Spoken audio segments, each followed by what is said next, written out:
Recrudescence des actes antisémites en France depuis le 7 octobre 2023 suite aux attaques terroristes du Hamas en Israël. Aurore Bergé, ministre de l'égalité entre les femmes et les hommes et de la lutte contre les discriminations, relançait en février dernier les fameuses assises de lutte contre l'antisémitisme. Pour en parler, Muriel Waknin-Melki, avocate, présidente de l'OJE, l'organisation juive européenne, est avec nous en direct. Bonjour Muriel.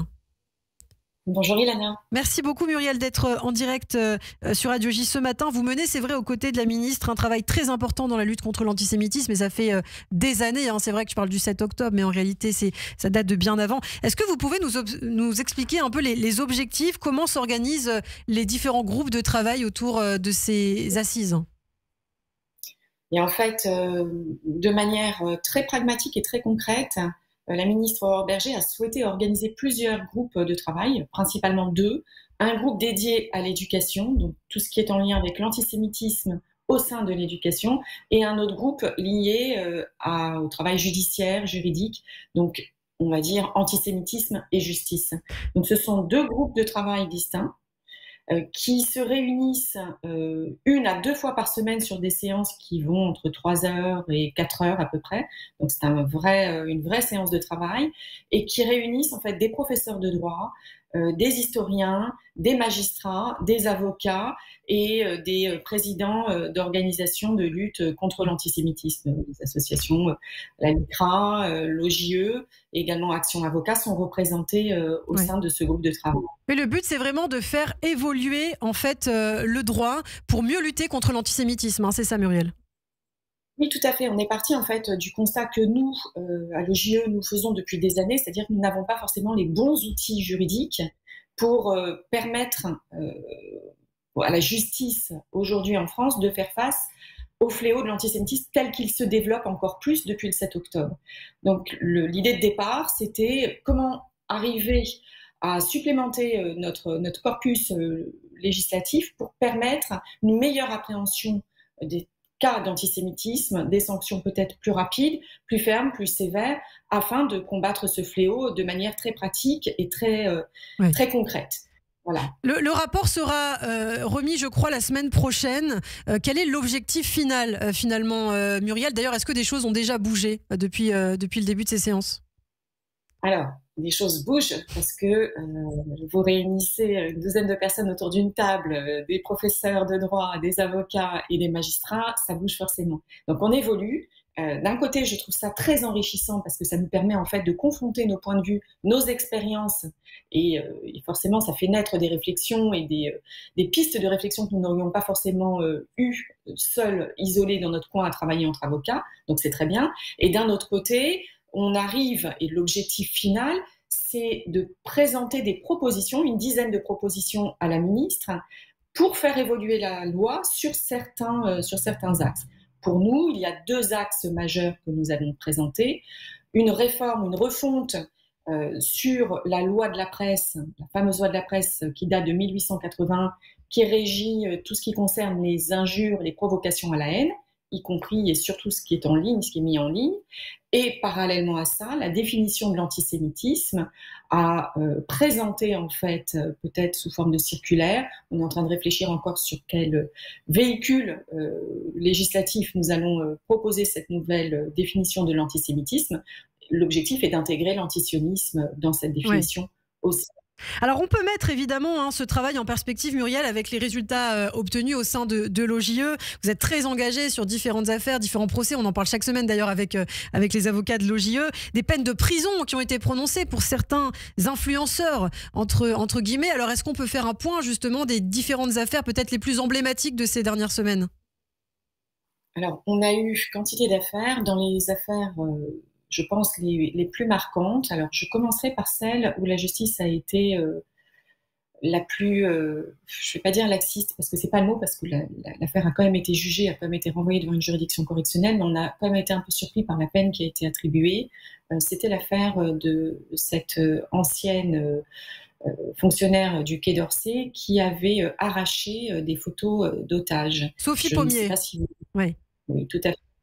Et dans cette affaire-là, on était plusieurs associations à avoir déposé des plaintes. L'affaire a été jugée. Le parquet avait demandé la relaxe de cette personne, considérant que les faits d'apologie du terrorisme n'étaient pas caractérisés. Nous étions montés au créneau de manière assez marquée avec les avocates de l'OJE qui avaient plaidé le dossier. Et cette personne a été condamnée à une peine d'amende de 500 €. Sachant que la prévention en matière d'apologie du terrorisme, prévue par le législateur, c'est entre 5 et 7 ans. Là, en l'occurrence, c'était la peine de 5 ans qui s'appliquait. Ouais. Donc, effectivement, c'est une condamnation de principe. Ça nous avait un peu surpris. Mais par rapport à ce cas qui est un peu isolé, les autres cas dans lesquels la justice a eu à intervenir récemment, qui sont le cas d'influenceurs, et je pense au cas de Madame Warda en noir, qui a écopé d'une 2e peine de prison. Alors, vous l'aviez rappelé sur vos ondes, cette affaire, c'était celle de cette jeune femme influenceuse sur TikTok qui avait présenté une recette de cuisine en mettant un bébé dans le four et en se moquant de ce qui s'était passé. Elle avait écopé d'une première peine de prison de 10 mois avec sursis et elle a écopé d'une 2e peine de prison pour d'autres propos qu'elle avait tenus sur un incident qui s'était passé à l'aéroport du Daghestan, en appelant à la chasse aux sionistes, en disant que la chasse aux sionistes était ouverte. Oui. Elle a été de nouveau condamnée pour ses propos, qui ont été considérés comme des provocations à la haine. Elle a écopé d'une peine supplémentaire de 9 mois avec sursis, et la confiscation de ses outils informatiques et notamment de son téléphone, ce qui était une peine importante pour elle. Et puis il y a eu une 3e affaire aussi, elle a beaucoup fait parler d'elle, cette influenceuse franco-algérienne, Sophia, condamnée à 9 mois de prison avec sursis pour menace de mort contre des opposants au régime algérien, mais aussi pour antisémitisme. D'ailleurs, on a vu qu'à la sortie du tribunal, après sa condamnation, elle a réitéré. Oui, elle a écopé de cette peine-là. Elle a écopé d'une peine de bannissement des réseaux sociaux, dont je vous parlerai après, qui est une peine très importante, qui est innovante et qui est très importante. Ce qu'on doit retenir en fait, c'est que cette peine pour cette personne, finalement, ne semble pas suffisamment adaptée, puisque dès qu'elle sort du tribunal, elle réitère. Donc, une nouvelle plainte sera déposée, évidemment, et je crois que l'un des officiers de police sur place a décidé de porter plainte également pour outrage. Je pense que cela donnera matière à réfléchir peut-être au parquet, peut-être à la juridiction, sur une peine plus sévère peut-être à l'encontre de cette personne pour justement bloquer toute réitération. Vous parlez de bannissement des réseaux sociaux, justement, dites-nous, Muriel.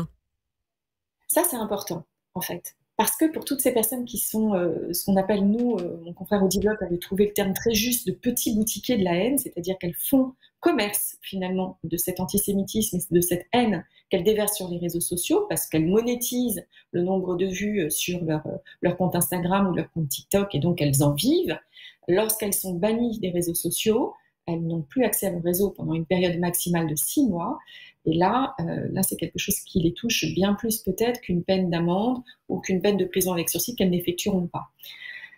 C'est un nouvel outil juridique que nous avons. Justement, dans le cadre de la commission d'Aurore Berger, nous allons veiller à ce que cette nouvelle disposition soit transcrite de manière efficace dans les textes pour que les juges d'exécution des peines puissent s'en saisir et veiller au respect de cette peine accessoire, qui est la peine de bannissement de réseaux sociaux.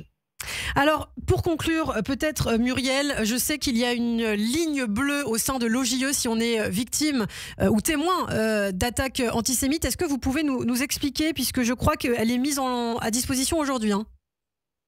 Non, elle est mise à disposition depuis le mi-octobre 2023 maintenant. Ouais. C'est une ligne qui permet en fait à tous les citoyens français, qu'ils soient de confession juive ou non, mais qui sont victimes d'actes antisémites, de joindre 2 avocats de l'OJE qui sont de permanence tous les jours. Et c'est par le biais de cette ligne bleue que nous pouvons assister bénévolement, je le rappelle, toutes les victimes d'actes antisémites en France depuis 2023. C'était une ligne bleue que nous avions mise en place au début de la création de l'OJE en 2014 par le précédent président qui dirigeait l'OJE à l'époque, et que nous avions finalement mise de côté puisque l'antisémitisme avait un petit peu reculé. Et là, face à la recrudescence depuis le 7 octobre 2023, nous l'avons reculé. Donc j'invite véritablement tous les citoyens qui sont victimes d'actes antisémites à nous contacter.